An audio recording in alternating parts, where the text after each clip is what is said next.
Bạnសរសៃអ្នកនរគ្នាថ្ងៃនេះយើងមកជួបគ្នាទៀតហើយតើតងជាមួយលើកមុនខ្ញុំ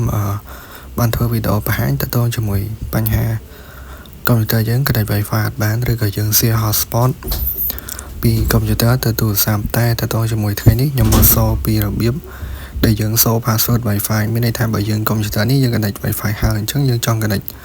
ទៅលើទូរស័ព្ទដៃឬក៏នៅលើកុំព្យូទ័រឬក៏ device ផ្សេងទៀតអញ្ចឹងយើងចង់ដឹង password យើងធ្វើម៉េចអញ្ចឹងបើកុំព្យូទ័រអ្នកនរគ្នាមានកន្លែង view មានថា Wi-Fi ខ្លះគេអាចឲ្យយើង view បានអញ្ចឹងអ្នកនរគ្នាចុចចូលមកកន្លែង property របស់ Wi-Fi ហ្នឹងមកវាមានកន្លែង view password តែបើអត់មានទេអ្នកនរគ្នាអាចធ្វើតាម CMD អ្នកនរគ្នាអាច search មក search កន្លែង Windows ហ្នឹងអូខេ search CMD command from របស់យើងហ្នឹងអញ្ចឹងយើងបើកមកហើយយើងអាចព្រាធំក៏បានដែរ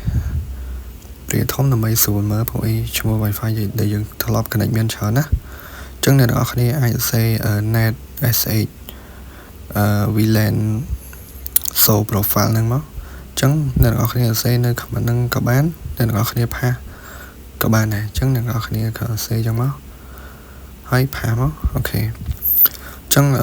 អ្នកឃើញវាសូមមកច្រើនទាំងអស់ហ្នឹងសិតតែឈ្មោះ Wi-Fi ដែលយើងធ្លាប់ connect ពីមុនមកនៅលើកុំព្យូទ័រមួយហ្នឹងណាអញ្ចឹងមានន័យថាបើយើងចង់ដឹង password Wi-Fi មួយណាក៏បានដែរគ្រាន់តែអ្នកទាំងអស់គ្នាអាចចុចសូមួយទៅវានឹងបង្ហាញឲ្យយើងប្រើ comment មកតង់ទៀតណាអញ្ចឹងឥឡូវឧទាហរណ៍ខ្ញុំចង់សូមើលឈ្មោះ Wi-Fi មួយណាឥឡូវខ្ញុំសូ14 Feb នេះហ្មងទៅអញ្ចឹងដើម្បីសូ14 Feb បានអ្នកនរគ្នាប្រើ comment មកតង់ទៀតមកយើងប្រើ comment net VLAN so profile ហើយឈ្មោះ Wi-Fi ហើយ key smart clear អញ្ចឹងខ្ញុំ copy ធំនេះសិន net VLAN so profile ហ្នឹងមកយើងសរសេរក៏បានដែរហើយយើងដាក់ឈ្មោះ Wi-Fi យើងមកអូខេ14 Feb save មកយើងសរសេរឈ្មោះ Wi-Fi 14 Feb ហ្នឹងហើយដាក់ key smart clear មកតែប៉ុណ្្នឹងមកគឺវាសូឈ្មោះឲ្យយើងហើយអូខេ key smart clear អូខេយើងចុច enter មកនេះឈ្មោះ Wi-Fi យើង14 Feb ហើយ password កន្លែង key content ខាងក្រោមហ្នឹងគឺ password 14 Feb 740អញ្ចឹងមានន័យថាទៅជាមួយការសូនេះសូឈ្មោះ Wi-Fi អត់មានដក clear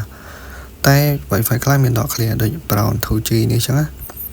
អញ្ចឹង Brown 2G នេះមានដក clear អញ្ចឹងទៅជាមួយ Wi-Fi ដក clear យើងសរសេរដូចគ្នាគ្រាន់តែអ្នកនរគ្នាអាចត្រូវប្រើបន្តពីធ្វើវិញក្រោយហ្នឹងលក្ខណៈថានឹងដូចយើងបើកវងកញ្ចក់អញ្ចឹងណាដើម្បីឲ្យcommand from វាស្គាល់ព្រោះបើយើងអត់ប្រើគឺយើងដាក់ទៅអត់ស្គាល់ទេអញ្ចឹងយើងអាចដាក់មកអូខេចុចពីរហ្នឹងអូខេយើងសេ 2G មួយទៀតមកហើយយើងចុចពីរទៀតតែយើងលុបចំមួយទុកតែមួយបានហើយអូខេហើយយើងចុច enter មកthat there is no such Wi-Fi អញ្ចឹងមានថាយើងប្រើprostron ហ្នឹងអត់ត្រូវទេតើយើងដាក់ double យើងហៅភាសាខ្មែរថ្មីកដោអញ្ចឹងយើងអាចប្រើហ្នឹងមិនស្គាល់ណាគឺសូមឲ្យហើយpassword យើង1681 6888ហ្នឹងហើយឈ្មោះ Wi-Fi យើងនៅលើអញ្ចឹង